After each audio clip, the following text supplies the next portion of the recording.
Viewers, আজকের ভিডিওটিতে আমি ভিএফএস গ্লোবালের অ্যাপয়েন্টমেন্ট সংক্রান্ত আপডেট নোটিশটি নিয়ে আলোচনা করব। তো আপনারা অনেকেই হয়তো নোটিশটি দেখেছেন, তবে এটা নিয়ে বিস্তারিত বিশ্লেষণ করব যাতে আপনারা পুরো বিষয়টা ক্লিয়ারলি বুঝতে পারেন। তো নোটিশটিকে আমি বাংলায় ট্রান্সলেট করে নিয়েছি এবং এটাতে বলা হয়েছে মে মাসের 2 তারিখ থেকে মোট 10,029 অ্যাপয়েন্টমেন্টের অনুরোধ প্রক্রিয়া করা হয়েছে। আমাদের নতুন ইমেল ভিত্তিক সিস্টেমের মাধ্যমে 8,377টি অ্যাপয়েন্টমেন্ট সফলভাবে নির্ধারিত হয়েছে। সমস্ত প্রাপ্ত ইমেলগুলির প্রক্রিয়াকরণ অব্যাহত রয়েছে এবং অ্যাপয়েন্টমেন্ট স্লট বরাদ্দের জন্য বিজ্ঞপ্তিগুলো অব্যাহত পাঠানো হচ্ছে। সমস্ত আবেদনকারীদের ধৈর্য ধরে থাকার জন্য অনুরোধ করা হচ্ছে, কারণ এখন পর্যন্ত প্রাপ্ত ইমেলগুলি 30,000 ছাড়িয়ে গেছে এবং দূতাবাস তাদের যথাযথ চেক এবং নিয়ন্ত্রণ প্রয়োগের প্রক্রিয়া করেছে। বিভিন্ন ইমেল আইডি ব্যবহার করে একই আবেদনকারীদের একাধিক জমাসহ উল্লেখযোগ্য সংখ্যক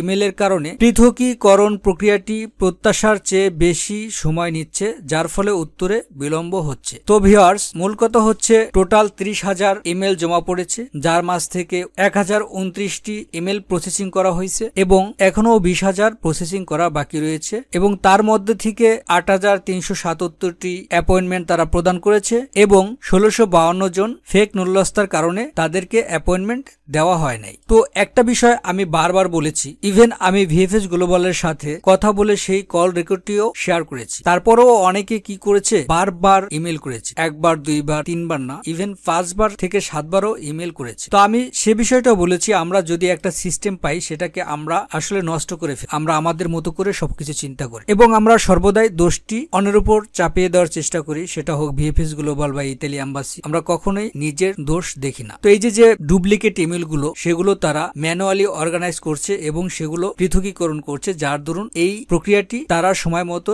সম্পন্ন করতে পারছে। এবং আরেকটা বিষয় তারা এখানে উল্লেখ করেছে যে আপনারা যখন নুল্লস্তা পাবেন বা যে নুল্লস্তা পেয়েছেন, সেটা আপনারা যেদিন থেকে ইমেল করবেন ঠিক ওই দিন হিসাব করে ফ্রিজ করা হবে এবং ওই দিন থেকে সেটার মেয়াদ আনলিমিটেড, যতক্ষণ না পর্যন্ত তারা অ্যাপয়েন্টমেন্ট দিয়ে আপনার নুল্লস্তাটি জমা করবে। মানে হচ্ছে আপনার নুল্লস্তার মেয়াদ যদি 2 দিনও থাকে, আপনি যদি এর মাঝে ইমেল করে থাকেন, তাহলে আপনার নুল্লস্তার মেয়াদ কখনোই শেষ হবে না যতক্ষণ না পর্যন্ত তারা আপনাকে অ্যাপয়েন্টমেন্ট প্রদান করবে এবং সেটা তারা 4 থেকে 5টা নোটিশে বারবার উল্লেখ করেছে। সুতরাং আপনারা এটা নিয়ে আর কখনোই দুশ্চিন্তা করবেন না। এরপরেও আমি দেখছি যে অনেকগুলো টাকা দিয়ে অ্যাপয়েন্টমেন্ট নেওয়ার চেষ্টা করতেছে। আসলে সেটা আপনারই দোষ।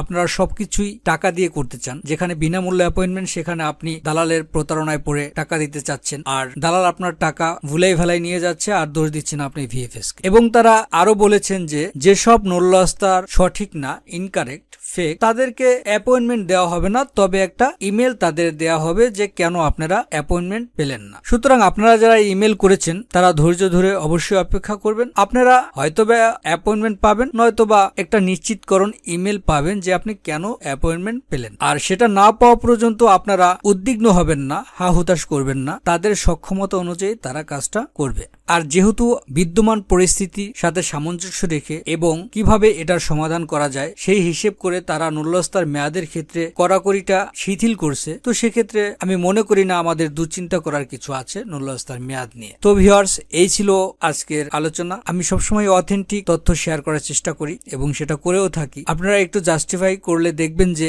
আমি আমার কোনো ভিডিওতেই মন গড়া কথা বলিনি বা আমার চেহারা দেখাতে আসিনি। তাই আপনারা চাইলে চ্যানেলটি সাবস্ক্রাইব করে রাখতে পারেন, হয়তোবা কোনো একটা বিষয় আপনাদের উপকারে আসতে পারে। ধন্যবাদ সবাইকে, ভালো থাকবেন।